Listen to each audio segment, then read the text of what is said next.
I lived in an old 3-story building downtown. My apartment was on the second floor. One night, around 2 a.m., I woke up to strange noises coming from downstairs. They weren't normal footsteps. They were dragging sounds, like someone was pulling something heavy across the floor. The next day, I asked the doorman about the tenant on the first floor. He looked at me confused and said, "What tenant? Apartment 101 has been empty for 6 months. Nobody has the keys except management." That night, the noises came back. This time, I went downstairs with a flashlight. The door to 101 was slightly open. From inside came an unbearable, rotting smell. I pushed the door slowly. The apartment was completely empty, except for drag marks on the dusty floor. Fresh marks, leading to a trapdoor in the corner of the room that I'd never seen before. It was slightly open. I looked inside with my flashlight. I saw stairs going down to a basement, and down there, someone looking up at me, staring back. I called the police.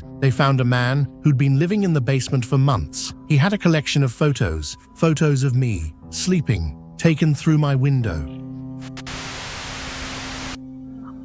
I used to go running every night around 11 p.m. in a park near my house. I always saw the same people, a couple walking their dog, some teenagers skating, and another jogger who always ran in the opposite direction from me.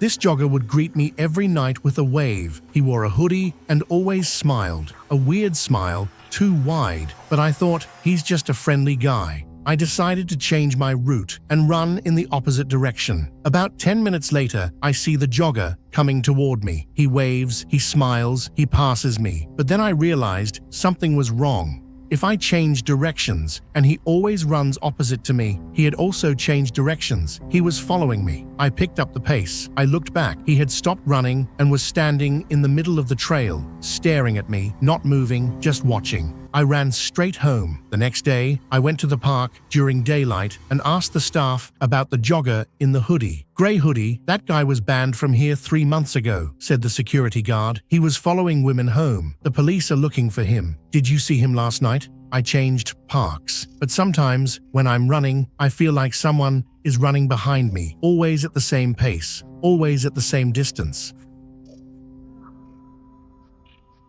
My sister had just had a baby and installed a baby monitor with a camera in the nursery. She could see everything on her phone. One night, she was watching TV in the living room when she got a motion notification from the baby's room. She opened the app. The camera showed an empty crib. The baby was with her in the living room, but there was someone standing in the corner of the room, still, looking at the camera. She screamed. My brother-in-law and I ran to the room. Empty, nobody there. Windows locked, door locked from the inside. We reviewed the footage. The figure appeared at 11:47 p.m. It stood there for 11 minutes, just staring at the camera. Then it vanished. Didn't leave through the door, didn't jump out the window. It simply disappeared between one frame and the next. But the worst part was when we zoomed in on the figure's face. It wasn't a normal face. It was blurred, distorted, as if the camera itself couldn't process what it was seeing.